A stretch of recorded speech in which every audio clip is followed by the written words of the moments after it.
Kakarating lang natin, bigla na tayong inulan. Lakas ng ulan, no?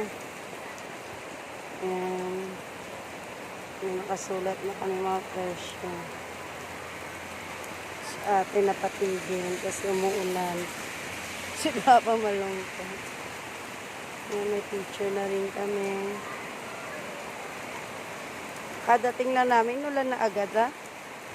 May gulay. Sana wala nang kulog. Yung si e-bike ko. Hello, buddy. Ito. Nagsalang na kami. Naya pa kami mag-kwek-kwek. Yan lang po. Ayan, lakas ng ulan. Tama na.